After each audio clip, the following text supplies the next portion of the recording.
ก็นั่นคือเอากันจิ้มโค้งกันสวัสดีทุกคนยินดีต้อนรับทุกคนเข้าสู่ช่องของกิ๊กสาวน้ำรังสรรค์เด้อและนี่ก็คือนี่ก็คือนี่เป็นมือไกลมือฮอดมือเป็นบ้านของกิ๊กนะทุกคนเนาะเพื่อนพากันพี่น้องพากันมาเนี่ยแล้วมีแม่สิตั้งกล่องแล้วก็คือมีรถมามีพี่น้องมา2 คนแล้วยังอีก2 คนยังบ่มานี่ทุกคนนี่รถเป็นคนกล่องตั้งกล่องที่ประตูป้าไปซื้อกล่องมาแต่รักษาคนทุกคนไม่พูดเลยมาสบายดีไหมป้าล่ะดินแต่เกมไอค่ะคุณอันนั้นแม่นันแม่นไอบิ๊กตอรี่ก็มาเหมือนกันแต่ไว้บิ๊กจบสร้างไฟกับต่อไฟพอพี่น้องเพื่อนชื่อละวะเป็นตัวแม่นพูดเด้อชื่อละวะต้นว่าอันกองอันนั้นน่ะคุณยัดปกเลยเครื่องปกมานะเอ็ดให้พูดเด้อแม่ตู้บ่ฮู้แม่นบ่อ้าวเอาเอ็ดให้สามีเจ้าเด้เอ็ดให้ประตูเด้ซะลายนี้แม่นผู้เด้ออันนี้ยังวันนี้ในเบิ่งนี่ในซื้อแล้วกูลืมแล้วบอกเลยเดี๋ยวเมื่อกี้นี่กะลูกไผ่ตัว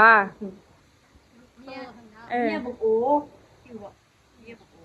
โอ้แม่นเพอติยูเราเอ็นแล้วแม่นเพิ่นแล้วบัดนี้โอ้ซะฮู้ยูอยู่น่ะรู้กันชื่ออยู่อันนี้ชื่อลูกแต่บ่ชื่อแต่ว่าชื่อแต่ลูกเนาะชื่อขึ้นซื้อว่าลูกซื้อผู้อื่นบ่ชื่อได้ย่างไปน้องแม่เป็นผู้เดืออยู่พุ่นน่ะ2 คนก็ไปใส่เกลือปะไข่เบิ่งดูหั่นไปอยู่เนาะอยู่หน้าบ้านหั่นดิไปน้องใส่เกลือย่างไปเบิ่งดูมันผู้เดือนะ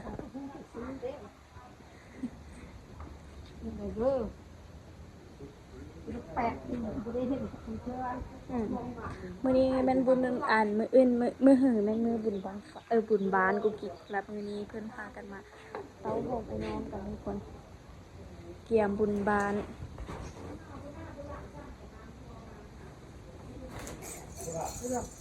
ไอ้ช่วยอีแม่ดูไอ้ฮะน่ะ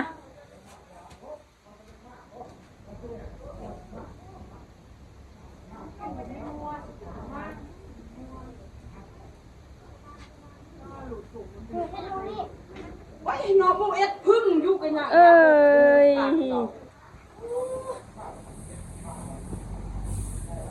ไปเรียบร้อย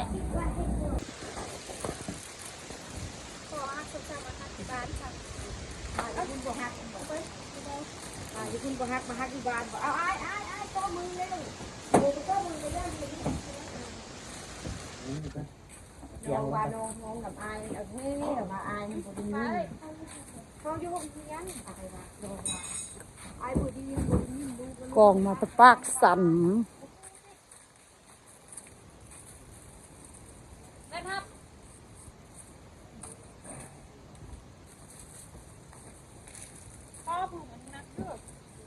โอ้ยเสื้อเพเซตเลยมันเป็นเสื้องิ้วเลยกระไล่เนี่ยเป็นสุดเนาะไรพวกมึงบอกแกตัวแกตัวลุงก้อนแกตัวลุงก้อนดิ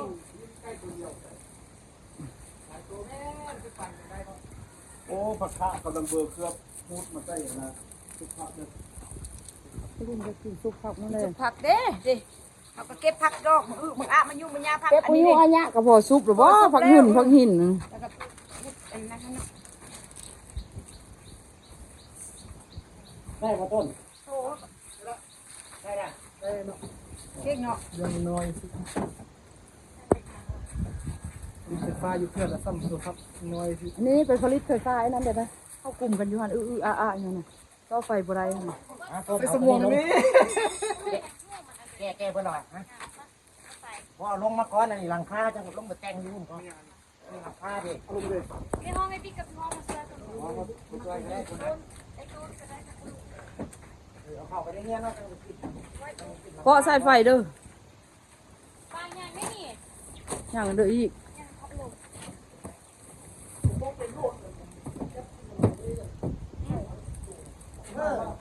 นะมันโคกมันเด้งเราโคกกับเจ้ามักโม กระบะล่างกับไข่ใด เอาไข่ได้กับมือกี้ค่ะกอง วะ อืม คิดว่า บอกนี่หน้าไว้ได้ไหมบอกนี่หน้าไว้ เอามุงหมักหมูนะ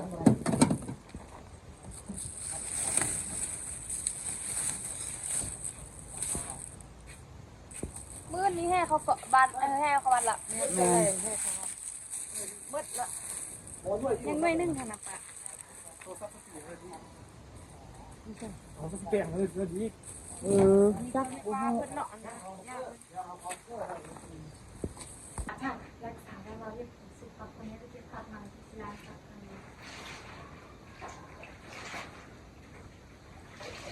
เนี่ยไอ้ผักเพิ่นเก็บ3เข็มนะ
พอดำห้องน้ำเต็มแล้วพอห้อ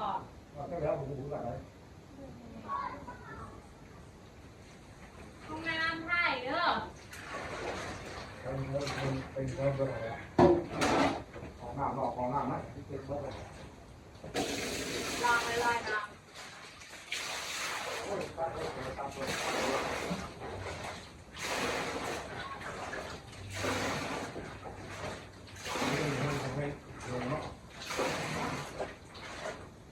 น้อยว่ะ ง่ายเพราะน้ำลวกสวย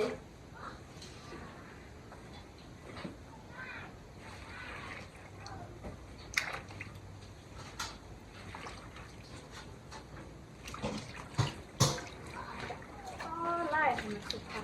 โอ้ยได้ได้คนบอก เอาแพงเนี่ยเอามาแพงแม่เก็บมาเมื่อนั้นหมดเลยไล่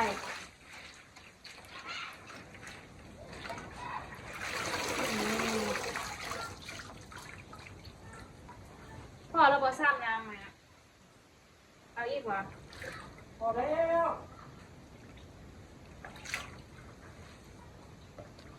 เรียบร้อยแม่ทำการรวบผักทุกคนพอลุงมาแต่ไก่มาแต่กวางมาแต่ไก่ค้าเป็ดขายไก่พวกกินเลือกสุดผักกินฮอดบ้านเฮีย มะพร้าวมันขึ้นชื่อ เอาสุกๆแน่ ดูเนาะ กลิ่นมันคมๆเสียกลิ่นมันมีกลิ่นผักนะ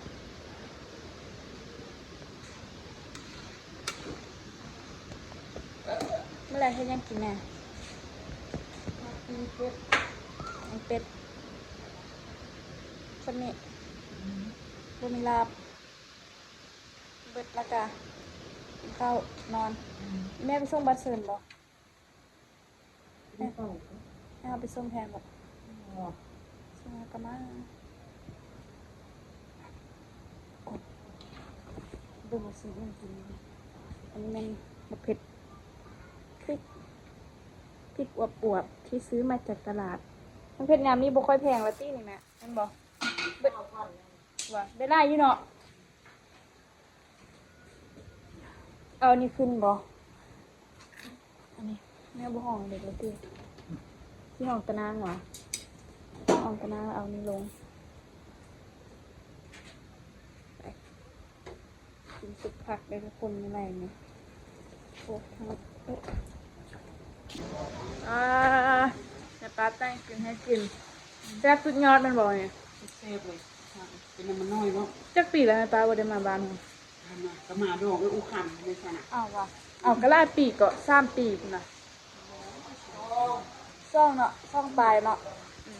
โอ้โดนอยู่เอาสุกผักให้กิน จิ ให้รักษามาสุกผักให้เป็นรักษากินปุ๊บ วิดีโอนี่ แซ่บบ่ นับ อร่อยหลาย เอาใกล้ๆเลยสุภาพลาว สุผักลาวสุผักยวนแกมเหือนเก็บตามแกมเหือนแม่เก็บแป๊บเดียวได้พอลุงอยากกินแม่จัดให้ เพราะว่ามันมีอยู่แคมเหือนเขามีไร่อันนี้นั่นแม่บิซินฮาปลาแม่ตูเพื่อนเอ็ดแล้ววะค่ะถ้าทุกคนก็มากินข้าวสามัคคีกัน ถ้าลุงทองเองมันบอกกินข้าวกันปลาลูกหัวแดงนี่ตื้นมาตอนเช้าแต่ว่าตอนนี้เช้านี่เป็นห่อกระต้มอยู่คุณแต่มาจากงานกินจริงสิบท้ายเห็นทุกคนเบิ่งแต่ว่าจะเก็บภาพบรรยากาศตอนเช้าให้ทุกคนเบิ่งอันนี้เป็นกล่องทุกคนกล่องที่ยุ่งเหือนเพื่อนเอามาแต่ว่ายังไม่ทันประกอบทุกคนไม่ต้องได้จริงสิประกอบน่าจะต้องสวยๆตำแหน่งก็ให้เข้าวัดเลยทุกคนแล้วก็ให้แม่ตุ๊ซี่ไปนอนเฝ้ากองเข้าใจปะใจตีเข้าใจ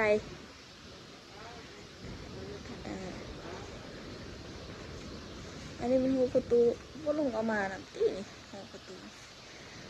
ซี่ตอนนี้คือว่าพวกเคยเห็นนะ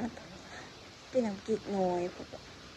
แล้วจี้นาประตูแน่นอนอันนี้มันประตูซี่อยู่อ่ะประตูกับชื่อละชื่อนาประตูละไม่ตูกะขนาดเมียวันนี้แท้เพิ่นยังลืมนาเลยนะกินที่ซ้ำได้ทุกคนกินขาก็จะติดกินขากับ7 ปีอยู่รายงานก็มีหูหนึ่งแต่ว่าหูหนึ่งสิใส่กับหูนี้เลยเห็นหน้าสัตว์อันนี้มันเครื่องกรอง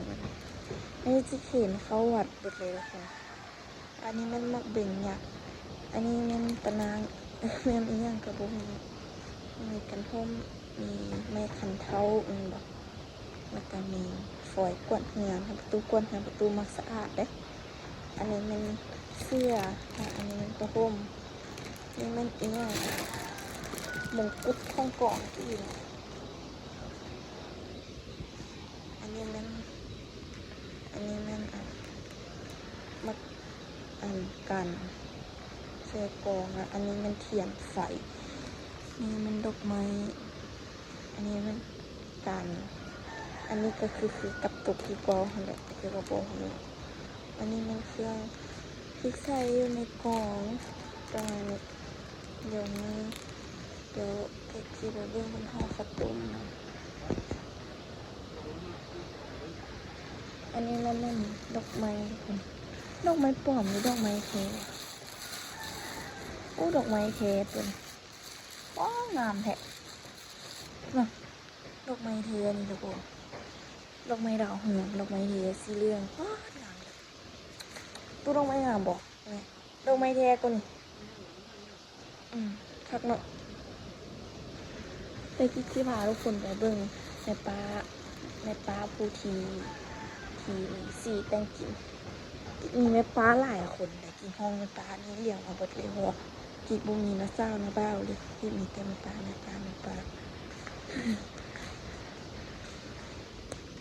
หาอะไรแต่งกินเมื่อคืนนี้กินสิพักมาเบิ่งมามีนิสิกินเนี่ยเมื่อคืนนี้บได้ถ่ายคลิปเลยกินไปกินข้าวกูทำป้าเฮ็ดย่างกินปลาข้าวสุกแล้วไม่ป้าหวีวะ ว่าปีนป่าชื่อใจคุณลุงเลยเนาะคุณลุงสร้างมาปีนป่าเวลาตื่นเช้ามาซื้อดำป่า ก็ดำมาให้เลยดำมาให้รู้นะ เข้าไปดำมาให้คุณลุงโลนึงเงินเดียวบ่ได้ดำเองซ้ำว่าเอาพูดถึงออกตลาดตื่นเช้าว่า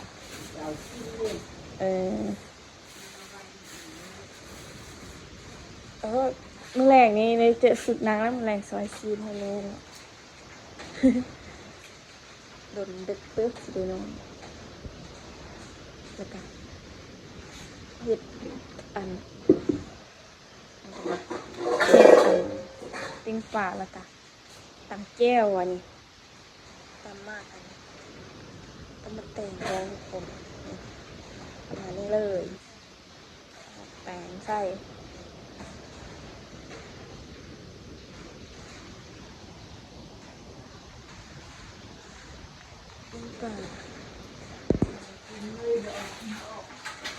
สบายเลยหนูไม่ได้ครัวพร้อมปีอย่างเดียวอันนี้มันดอกแขกโอ้นอนก็นอนเบิ่งไว้ติดสิริเปิงคือเอาใบยังยืนจากอาหารกินเนี่ยอาหารจุกเติมหนัก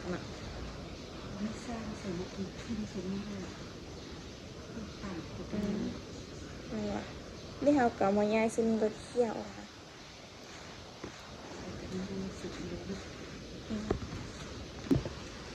ทุกคนทำมาเป็นสร้างตาค่ะ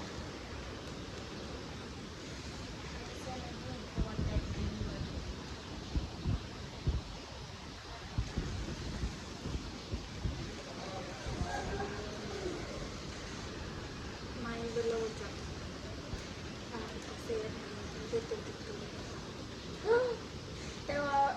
ไม่ได้เอาขี้ออกตูนมันตุ่ม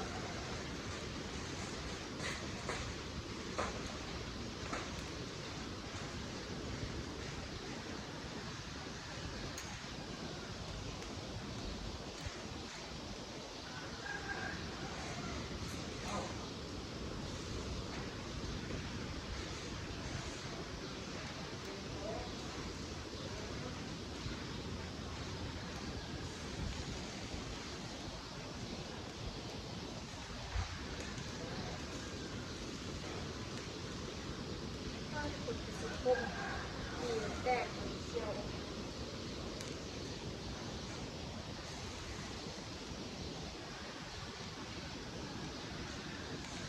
เสียบไม่รู้ตัวเห็นบุรุษคน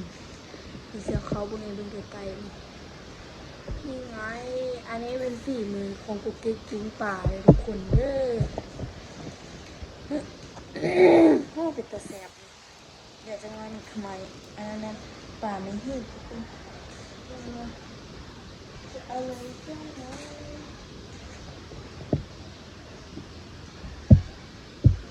ดูป่าจ้ะมาเดี๋ยวกินป่าไปเลยคุณเด้อมาจิตหัวใจคุณมีสิวว่า